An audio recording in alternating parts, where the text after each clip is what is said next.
Hello everyone, this is Johari. Welcome to my channel Cook with Jo Vlogs. Ramzan month వచ్చిందంటే Muslims అందరి ఇండ్లల్లో ఎన్నో రకాల వంటకాలు ఉంటాయి. బట్ అన్ని వంటకాల్లో కూడా హలీం ఒక యూనిక్ ప్లేస్ని ఆక్యుపై చేస్తుంది. ఎందుకంటే దాని టేస్టే అంత అద్భుతంగా ఉంటుంది, కానీ చేసే ప్రాసెసే కొంచెం కష్టంగా ఉంటుంది అని అనుకుంటారు. బట్ ఇప్పుడు నేను చూపించబోయే మెథడ్ కనుక మీరు ఫాలో అయినారనుకోండి, చాలా ఈజీగా క్విక్గా తయారు చేసేసేయచ్చు. హైదరాబాద్లోని పిస్తా హౌస్లో ఉండే ఫేమస్ హలీం యొక్క టేస్ట్ని తలపించే ఈ హలీం ప్రాసెస్ చూసే ముందు నా ఛానల్ని ముందు సబ్స్క్రైబ్ చేసుకోండి. ఇంకా ఆ ప్రాసెస్లోకి వెళ్దామా? ఇక్కడ నేను 1 kg మటన్ హలీం చేయబోతున్నాను. దానికి కావాల్సిన ఇంగ్రీడియంట్స్ అన్ని క్వాంటిటీ అంతా చూపిస్తాను. జాగ్రత్తగా అబ్జర్వ్ చేసి ఫాలో అయిపోండి.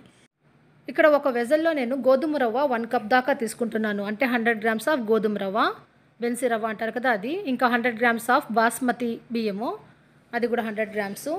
నెక్స్ట్ కందిపప్పు ఒక 50 గ్రామ్స్, అంటే ఈ బౌల్తో హాఫ్ బౌల్ దాకా తీసుకుంటున్నాను. ఇది కూడా ఇందులో వేసేసా. నెక్స్ట్ శనగపప్పు కూడా మనకి 50 గ్రామ్స్ అవసరం అవుతుంది. ఇది కూడా హాఫ్ బౌల్ శనగపప్పు వేసేసాను. ఇంకా ఉరద్ దాల్ అంటే ఉద్దిపప్పు అంటారు కదా, మినప్పప్పు, ఇది నేను 100 గ్రామ్స్ దాకా తీసుకుంటున్నాను. అంటే ఫుల్ బౌల్ బియ్యం వేసినాం కదా, ఫుల్ బౌల్, ఇంకా రవ్వ కూడా వేసినాం కదా, ఆ అంతే క్వాంటిటీలో ఈ ఉరద్ దాల్ మినప్పప్పు కూడా తీసుకున్నాను. ఇవన్నీ వేసి బాగా కలిపేసి వాటర్ వేసేసి ఒక 2-3 సార్లు బాగా వాష్ చేసేసేయాలి. ఇలా వాష్ చేసిన అన్ని పప్పుల్ని మనము పక్కన పెట్టేసేయాలి. 1 గంట సేపు నానబెట్టాలి. ఇంకా దీంతో మనకు పని లేదు. ఇందులోనే మనము ఒక 20 to 25 ఆల్మండ్స్, బాదం పప్పులు కూడా నానబెట్టేసేయాలి. Next ingredient mutton. ఈ మటన్ని నేను 1 kg తీసుకున్నా. దీంట్లో బోన్స్, ఫ్యాట్ మొత్తం ఉంది. ఇవన్నీ ఉంటేనే మటన్ హలీం చాలా టేస్టీగా ఉంటుంది. చూస్తున్నారు కదా, full of bones and fat ఉంది దీంట్లో. దీన్ని నేను ఒక 4 to 5 టైమ్స్ బాగా వాష్ చేసేసి పక్కన పెట్టేసా. నెక్స్ట్ ఆనియన్స్ ఒక 1/2 kg దాకా తీసుకున్నాను. వాటిని సన్నగా చాప్ చేసి పెట్టుకున్నా. ఇది గార్నిషింగ్కి ప్లస్ కుకింగ్కి రెండింటికి యూస్ చేస్తా. ఇంకా 2 గుప్పిళ్ళు కొత్తిమీర, ఇంకా 2 గుప్పిళ్ళు పుదీనా, ఇవి 2 కూడా నేను వాష్ చేసి పక్కన పెట్టుకున్నా. నెక్స్ట్ స్టవ్ వెలిగించుకొని ఒక ప్రెషర్ కుక్కర్ పెట్టుకొని అందులో 100 ml ఆఫ్ ఆయిల్ వేసుకున్నా. అంతే క్వాంటిటీలో ఘీ కూడా తీసుకుంటున్నాను నేను. ఒక 4 టేబుల్ స్పూన్స్ ఆఫ్ ఘీ కూడా యాడ్ చేసుకునేసి ఈ రెండింటిని కలిపి నేను కొంచెం హీట్ చేసుకుంటున్నాను. ఇక్కడ ఘీ ఎందుకు వాడుతున్నానంటే హలీంలో ఘీ టేస్ట్ చాలా సూపర్గా ఉంటుంది, యూనిక్గా టేస్ట్ ఇస్తుంది దీనికి.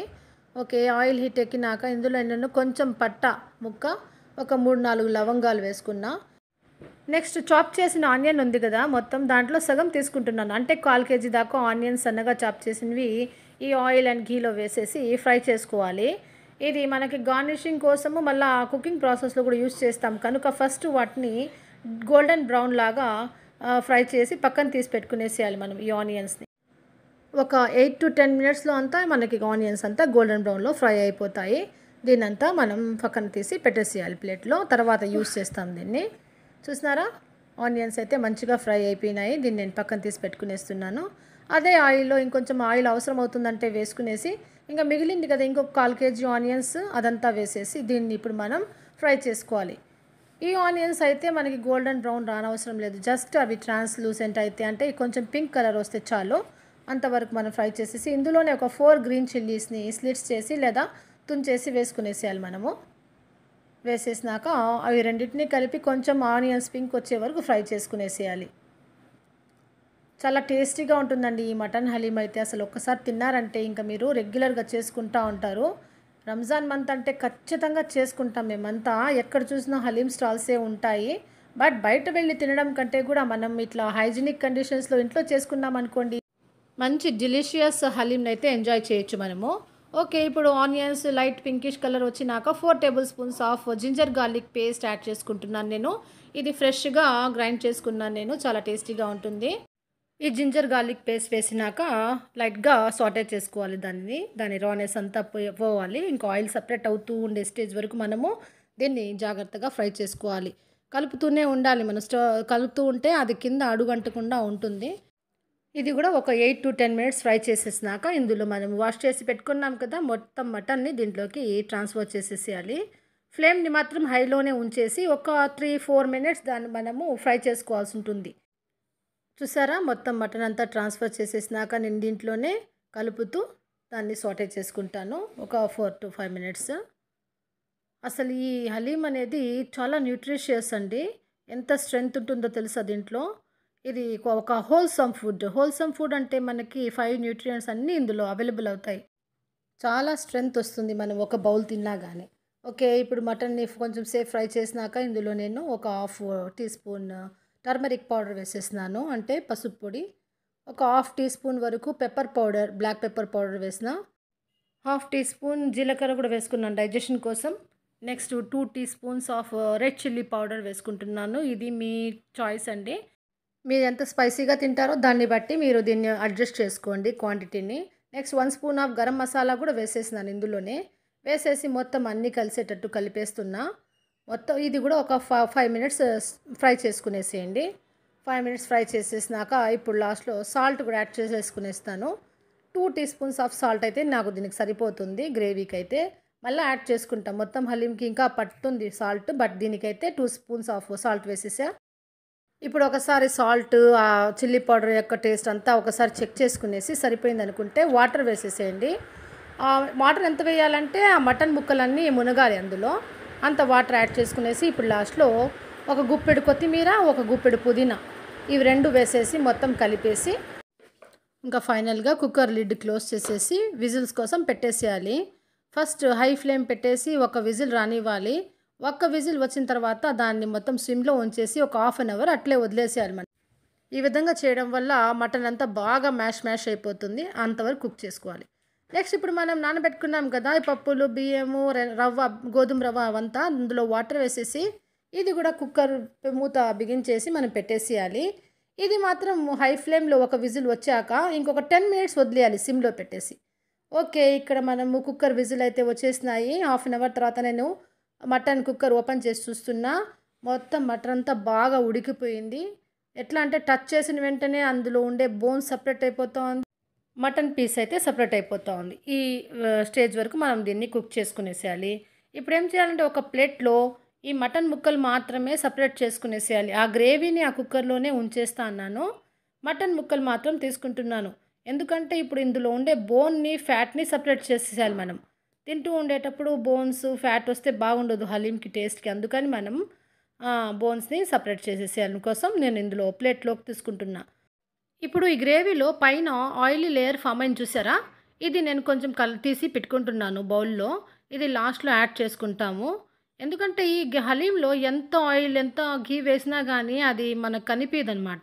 అందుకని ఫైనల్‌గా హలీం అంతా కుక్ అయిపోయినాక పైనుంచి దీన్ని వేయడం కోసం నేను కొంచెం ఆయిలీ లుక్ ఇవ్వడం కోసం నేను ఇది ఫస్టే ముందే కొంచెం బౌల్‌లో తీసి పెట్టుకుంటున్నాను పైన ఆయిలీ లేయర్‌ని.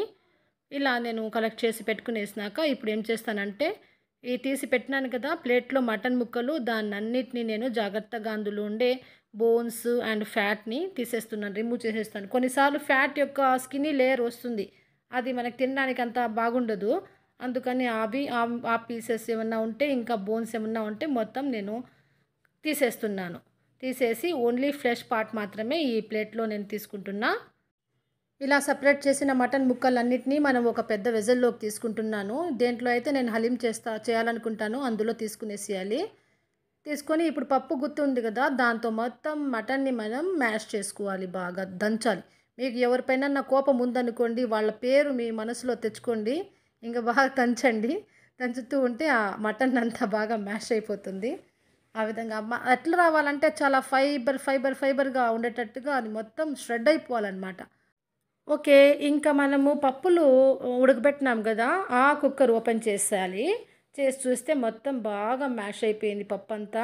ఇంకా దీన్ని మనం బాగా చల్లార్చుకునేసేయాలి. చల్లార్చుకునేసి మిక్సీ జార్‌లో వేసి బాగా ఫైన్ పేస్ట్ లాగా చేసుకునేసేయాలి. పప్పు గానీ, బియ్యం గానీ ఎక్కడ సెపరేట్‌గా కనిపియకూడదు. అంత ఫైన్ పేస్ట్ చేసుకోవాలి. ఇప్పుడు మనము మ్యాష్ చేసిన మటన్ పీసెస్ ఉన్నాయి గదా! దాంట్లో గ్రేవీ మిగిలింది గదా! ఆ కుక్కర్‌లో ఆ గ్రేవీని మొత్తం వేసేసి ఒకసారి మొత్తం ఈవెన్‌గా కలిపేసుకోవాలి. ఇలా బాగా గ్రేవీని, ఆ మటన్ పీసెస్‌ని కలిపినాక ఇది మంచి గ్రేవీలాగా తయారైపోతుంది. అలా కలిపేసుకోవాలి. కలిపేసుకొని పెట్టుకొని, ఇప్పుడు ఇందులో మనం ఫైన్ పేస్ట్ చేసి పెట్టుకున్నాం గదా! పప్పులది అదంతా ఆ మిక్స్చర్‌నంతా ఇందులోకి ట్రాన్స్‌ఫర్ చేసేసేయాలి. ట్రాన్స్‌ఫర్ చేసేసి ఈ రెండిటిని బాగా కలిపేసుకోవాలి. ఇప్పుడే స్టవ్ మీద పెట్టకూడదు. ముందు కిందే పెట్టేసుకొని అది ఈవెన్‌గా కలిసేటట్టుగా ఫస్ట్ కలపాలి. ఇప్పుడు ఈ టైంలో మనకు ఈ చెంచాలు, గించాలు, గరిటెలు ఏం పని చేయవు. ఎందుకంటే చాలా అవి స్టిక్కీగా ఉంటుంది. దాల్స్ అంతా కలిపిన అందులో ఉరద్ దాల్ మినప్పప్పు చాలా స్టిక్కీగా ఉంటుంది. అందుకని మనం ఇప్పుడు చెంచాలు అవి పనికిరావు కాబట్టి నేను ఈ పప్పులు గుత్తి తీసుకున్నాను. యాక్చువల్‌గా ఆథెంటిక్ హలీం తయారు చేసే స్టైల్‌లో అయితే వాళ్ళు పెద్ద పెద్ద చెక్క దిమ్మెలు ఉంటాయి. దాంతో వాళ్ళు కలపడానికి అవి యూజ్ చేస్తారనమాట. ఇప్పుడు మనకు అంత అవసరం లేదు. అంత క్వాంటిటీ మనం చేయట్లేదు కాబట్టి మన ఇంట్లో అవైలబుల్ ఉండే పప్పులు గుత్తి తీసుకొని మనం దాన్ని బాగా బీట్ చేయాలి. నెక్స్ట్ ఇందులో ఫ్రై చేసి పెట్టుకున్నాం కదా ఆనియన్స్, ఆ ఆనియన్స్ సగం వేసుకునేద్దాము.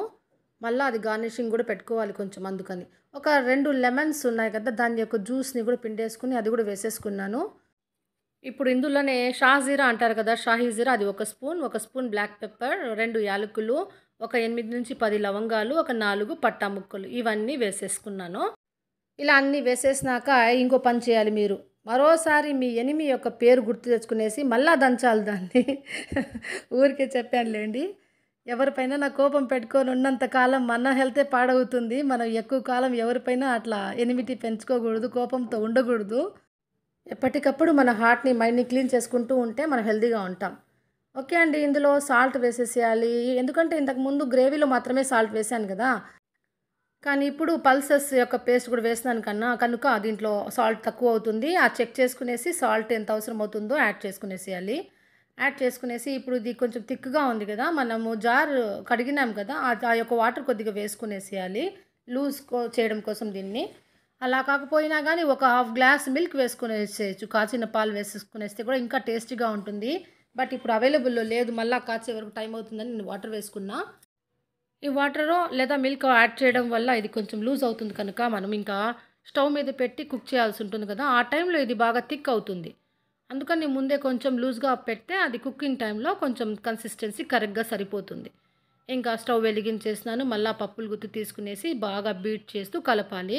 ఈ టైంలో మనము దాన్ని అడుగంటకుండా ఉండేటట్టుగా జాగ్రత్త పడాలి కొంచెం. ఎందుకంటే లైట్‌గా కింద అడుగంటినా గానీ దాని యొక్క స్మెల్ వల్ల హలీం టేస్ట్ పాడవుతుంది. ఓకే. లాస్ట్‌లో ఇంకా ఒక గుప్పెడు కొత్తిమీర అండ్ గుప్పెడు పుదీనా వేసేసా. ఇంకొక 4 గ్రీన్ చిల్లీస్ కూడా దీంట్లోనే తుంచేసి వేసేస్తున్నాను. ఎందుకంటే ఇది హలీము చాలా మటన్ వేసినాం కనుక స్పైసీగా ఉంటేనే టేస్టీగా ఉంటుంది. అందుకని వేసుకునేసా. ఇందులో గరం మసాలా కూడా ఇప్పుడు ఈ పాయింట్‌లో మీరు కావాలంటే వేసుకోవచ్చు. ఇంకా స్పైసీగా కావాలనుకుంటే ఇప్పుడు కొంచెం pepper powder and garam masala కూడా వేసుకోవచ్చు. నేనైతే వేయట్లేదు ఇప్పుడు. చాలు నాకింత స్పైసీ ఉంటే. ఎందుకంటే పొద్దున్నుంచి ఫాస్టింగ్ ఉన్నాం కదా! ఈవినింగ్ ఫాస్ట్ బ్రేక్ చేసిన వెంటనే ఇది తింటాం కనుక ఇది ఎక్కువగా మనకి డైజెషన్‌కి ప్రాబ్లమ్ అవ్వకూడదు. ప్లస్ హార్ట్ బర్నింగ్ సెన్సేషన్ గానీ, యాసిడిటీ ప్రాబ్లమ్స్ గానీ రాకుండా ఉండడం కోసం నేను ఈ మసాలాని కొద్దిగా లైట్‌గానే తగ్గించాను. ఇంకా మనము ఫ్లేమ్‌నైతే హైలోనే ఉంచేసి బాగా దాన్ని మ్యాష్ చేస్తూ కలపాలి. ఈ పప్పుల గుత్తితోనే కలపాలి. ఎంతవరకు కలుపుతూ ఉండాలి కుక్ చేయాలంటే, చూడండి ఇప్పుడు దీని యొక్క టెక్స్చర్ ఇలా రావాలనమాట. అంటే అవి ఫైబర్‌గా అంటే బెజ్జాలుగా ఉండాలి. అలా ఫైబర్‌గా తయారయ్యే వరకు మనము దాన్ని బాగానే కుక్ చేస్తూనే ఉండాలి. ఇది కుక్ అయ్యేలోపే ఈలోగానే మనం ఏం చేయాలంటే క్యాష్యూ నట్ ఉంది కదా! ఆ క్యాష్యూ నట్‌ని సన్నగా పీసెస్ చేసుకునేసి నెయ్యిలోనే వేయించుకునేసేయాలి. ఇది లాస్ట్‌లో పైన మనం గార్నిష్ చేస్తామనమాట. అందుకని నేను ఇది రెడీ చేసుకున్నా. ఇది రెడీ చేసుకున్నాక ఆ క్యాష్యూ నట్‌నంతా పక్కన తీసి పెట్టేశాను. మిగిలింది కదా దాంట్లో నెయ్యి ఆ బానెల్లో, ఆ నెయ్యి అంతా ఇప్పుడు నేను దీంట్లోకి వేసేస్తాను. దీంట్లో ఎంత నెయ్యి వేసినా, ఎంత ఆయిల్ వేసినా కనిపియదు. బట్ టేస్ట్ అయితే మనకొచ్చేస్తుంది. సో, ఆ క్యాష్యూ నట్ ఫ్రై చేసినాక మిగిలిన నెయ్యి అంతా నేను దీంట్లోకి వేసేసినాక మొత్తం ఒకసారి కలిపేసినాను. చూసినారా? ఈ కన్సిస్టెన్సీ ఇలా రావాలన్నమాట టెక్స్చర్. ఇంతవరకు వచ్చే వరకు మనము కొంచెం ఓపిక్గా అడుగంటకుండా మనం మొత్తం కలిపేసుకుంటూ కుక్ చేసుకునేసేయాలి. ఇది మొత్తం ఒక 12-15 మినిట్స్ పడుతుంది. ఇప్పుడు ఫైనల్‌గా నేను తీసి పెట్టినాను కదా ఆయిలీ లేయర్ పైనుంచి ఇంతకుముందు గ్రేవీలోంచి ఆయిల్ అంతా కూడా వేసేసినాను దీంట్లో. ఇది వేయడం వల్ల కొంచెం కలర్ వస్తుంది. ప్లస్ అది యొక్క లుక్ వస్తుంది దీనికి హలీంకి. కొంచెం టెంప్టింగ్‌గా తయారవుతుంది. సో, ఫైనలీ మన హలీం అయితే రెడీ అయిపోయింది. ఇంకా సర్వ్ చేసుకోవచ్చు మనము. ఇప్పుడు ఒక సర్వింగ్ బౌల్ తీసుకునేసి వేడి హలీం అందులో మనం సర్వ్ చేసుకునేసి ఫ్రై చేసి పెట్టినాం కదా ఆనియన్స్ అన్నీ గార్నిష్ చేసుకునేసేయాలి. అలాగే క్యాష్యూ నట్ కూడా ఫ్రై చేసి పెట్టుకున్నాం కదా అది కూడా దీనిపైన అంతా చల్లేసి ఫైనలీ ఒక స్పూన్ తీసుకొని హలీం తిన్నామంటే సూపర్‌గా అదిరిపోతుంది. ఖచ్చితంగా హలీం ట్రై చేయండి. నా ఛానల్‌ని సబ్స్క్రైబ్ చేసుకోండి. ఒక లైక్ అయితే ఖచ్చితంగా ఇవ్వండి. ఒక కామెంట్ ఇవ్వండి. Thanks for watching. బై.